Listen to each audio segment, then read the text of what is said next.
Energy of A subshell. तो हमें पता है जैसे कोई जर्नल ट्रेंड होता है, तो यहाँ पर जर्नल ट्रेंड क्या है, ग्रुप के अंदर टॉप से बॉटम एनर्जी डिक्रीज़ होगी, पीरियड के अंदर लेफ़्ट से राइट एनर्जी डिक्रीज़ होगी।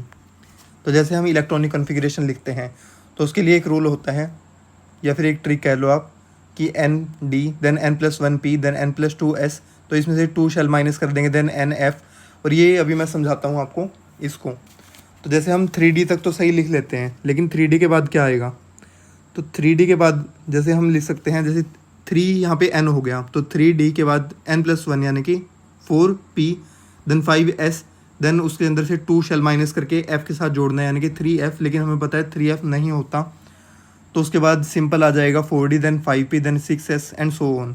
Magnetic quantum number, magnetic quantum number को हम m से या m से डिनोट करते हैं। इसकी वैल्यू -L से लेके +L तक हो सकती है।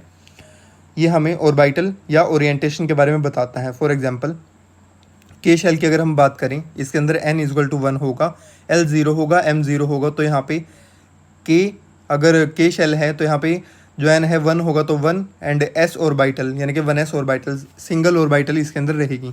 लेकिन अगर हम L शेल की बात करें तो यहाँ पे n2 होगा और L की वैल्यू 0 और 1 होगी। अगर हम L की वैल्यू 0 लेते हैं तो M की वैल्यू हो जाएगी 0, तो ये ऑर्बिटल कौन सी हो जाएगी 2s।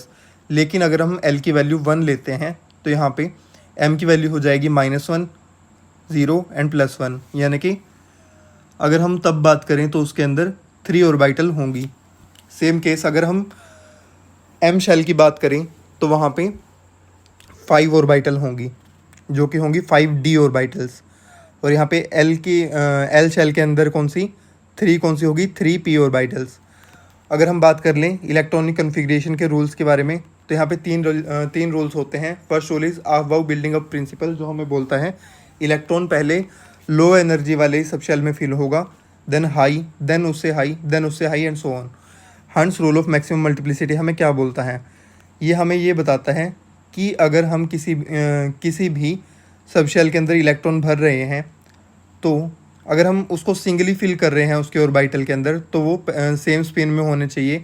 इससे क्या होगा, जो स्पिन मल्टीप्लिसिटी होगी वो मैक्सिमम होगी। स्पिन मल्टीप्लिसिटी का फॉर्मूला क्या होगा, 2 × समीशन ऑफ s + 1। इस फॉर्मूला को हम ज़्यादा अच्छा तब समझ पाएंगे जब हम इसका प्रैक्टिकल यूज़ देखें। जैसे कि नीचे मैंने 3p ऑर्बिटल्स बना रखे हैं और तीनों में इलेक्ट्रॉन जो है वो सेम स्पिन में है। तो यहाँ पे स्पिन मल्टीप्लिसिटी क्या होगी, तो हमें पता है कि स्पिन या तो +½ होती है या -½ होती है। यहाँ पे अगर तीनों पैरेलल हैं यानी कि उसकी जो स्पिन मल्टीप्लिसिटी है वो आप प्लस में मानना चाहें तो प्लस में मान सकते हैं, माइनस में मानना चाहें तो माइनस में मान सकते हैं। तो यहाँ पे हमने प्लस में कंसीडर किया है, तो यहाँ पे 2 × 3 × ½ + 1, तो 3 × ½ हो जाएगा 3/2 और यहाँ पे स्पिन मल्टीप्लिसिटी जो हो जाएगी वो हो जाएगी 4। तो Hunt rule of maximum multiplicity हमें क्या बोलता है, ये हमें ये बोलता है स्पिन मल्टीप्लिसिटी मैक्सिमम होनी चाहिए जब हम इलेक्ट्रॉन को सिंगली फिल करें सब शेल के अंदर। और अगर हम यहाँ पे डबल इसको फिल कर देते यानी कि हम यहाँ पे वैकेंट नहीं छोड़ते इस ऑर्बिटल को, तो यहाँ पे स्पिन मल्टीप्लिसिटी 0 हो जाती। अब बात कर लेते हैं पॉली एक्सक्लूजन प्रिंसिपल की। तो according to Pauli exclusion principle, an orbital can have maximum 2 electrons and they must have opposite spin. तो जैसे कि हमारे पास 3p ऑर्बिटल्स थे, उसमें से एक ऑर्बिटल में हम 2 इलेक्ट्रॉन को रख सकते हैं। जैसे कि हमें पता है कि एक ऑर्बिटल में 2 इलेक्ट्रॉन मैक्सिमम आ सकते हैं। तो इसके अंदर ये है कि जो 2 ऑर्बिटल हैं, ऑफ कोर्स उनके जो तीन क्वांटम नंबर है यानी कि प्रिंसिपल क्वांटम नंबर उनका सेम हो सकता है, फिर उसका एजीमुथल क्वांटम नंबर सेम हो सकता है, उसका फिर मैग्नेटिक क्वांटम नंबर सेम हो सकता है, लेकिन सिर्फ उनके यही 3 सेम हो सकते हैं। जब बात आएगी स्पिन की, तो ऑफ कोर्स एक ऑर्बिटल के दोनों इलेक्ट्रॉन का स्पिन अलग होगा, यानी कि ऊपर से देखा जाए तो कभी भी जो क्वांटम नंबर है चारों के चार 2 इलेक्ट्रॉन के लिए कभी भी सेम नहीं हो सकते। आगे हम बात कर लेते हैं कि जैसे किसी इलेक्ट्रॉनिक कॉन्फ़िगरेशन में हमें एक्सेप्शन देखने के लिए मिलती है, तो डी ब्लॉक के अंदर जो एक्सेप्शन है वो किस एलिमेंट के अंदर है।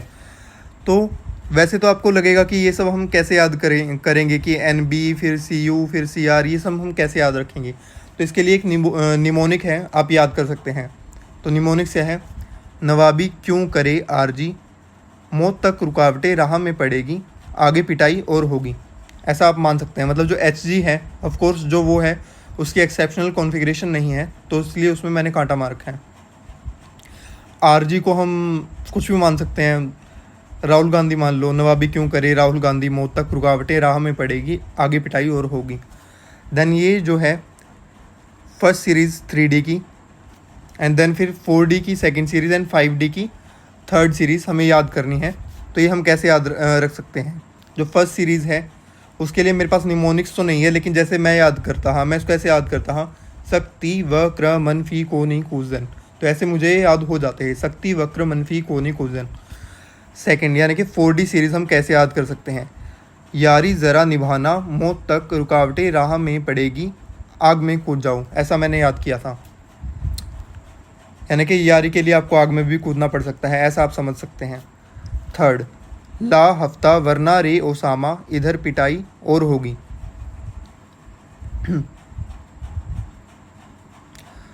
फोर्थ यानी कि जो आपकी 6D सीरीज़ है उसके अंदर ज़्यादा नहीं है, तो ये AC और RG आपको याद करने हैं, इनकी इलेक्ट्रॉनिक कन्फिग्रेशन आपको याद होनी चाहिए।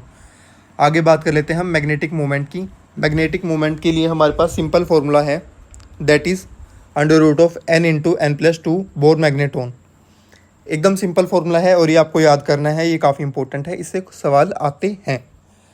ऑर्बिटल्स, जो ऑर्बिटल्स है हम उसको डिनोट कर सकते हैं 3 सेट ऑफ क्वांटम नंबर से, और इसका जो साइन रहेगा वो रहेगा साई, और साई के साथ जो हमने 3 क्वांटम नंबर लिखने हैं वो कौन से होंगे? N, L और M, क्योंकि ऑफ कोर्स ऑर्बिटल से अगर हम नीचे जाएंगे तो वो 2 इलेक्ट्रॉन होंगे, और चौथा क्वांटम नंबर जो स्पिन होगा उसकी हम यहाँ पे बात नहीं कर रहे हैं। तो साई 400, इसका मतलब क्या है? जो N है वो 4 है, जो L है वो 0 है, और M जो है वो भी 0 है। तो ये कौन सी ऑर्बिटल रही? N 4 है तो 4, एंड L 0 है, तो जो सबशेल होगा वो कौन सा वाला आ जाएगा? S वाला, तो 4s ऑर्बिटल ये हो जाएगी। बात कर लेते हैं हम, 2 टर्म अपने को पता है कि एक होता है ऑर्बिट, एक होता है ऑर्बिटल, तो इन दोनों में फ़र्क है। तो सबसे पहले फ़र्क तो मैं आपको यही बता दूं, जो ऑर्बिट है ना उसके अंदर इलेक्ट्रॉन घूमता है जिस पाथ में, उसको हम ऑर्बिट बोलते हैं, और एक ये 2D सर्कुलर पाथ होता है। ऑर्बिटल वो 3D स्पेस होता है जहाँ पर इलेक्ट्रॉन की फाइंडिंग प्रोबेबिलिटी मैक्सिमम होती है। जो ऑर्बिट होता है वो सर्कुलर होता है, जो ऑर्बिटल होता है वो डिफरेंट शेप का हो सकता है, जैसे कि spherical, double double shaped etcetera. Orbit की मैक्सिमम इलेक्ट्रॉन कितने हो सकते हैं? ऑर्बिट मतलब आप समझ सकते हैं कि हमें बोल रहा है कि एक शेल के अंदर मैक्सिमम इलेक्ट्रॉन कितने हो सकते हैं। तो एक शेल के अंदर मैक्सिमम इलेक्ट्रॉन कितने हो सकते हैं? 2n²। तो सेम ऑर्बिट के अंदर मैक्सिमम इलेक्ट्रॉन कितने हो सकते हैं? 2n²। ऑर्बिटल के अंदर मैक्सिमम इलेक्ट्रॉन कितने हो सकते हैं? 2। और जो ऑर्बिट होती है उसको हम रिप्रेजेंट कैसे कर सकते हैं? KLMN। और जो ऑर्बिटल होता है उसको हम डिनोट कैसे कर सकते हैं? SPX, PY, PZ etcetera. और अगर हम D वाले की बात करें तो DXY, DYZ, DZX, DX²Y² and DZ²। अब बात कर लेते हैं नोड की।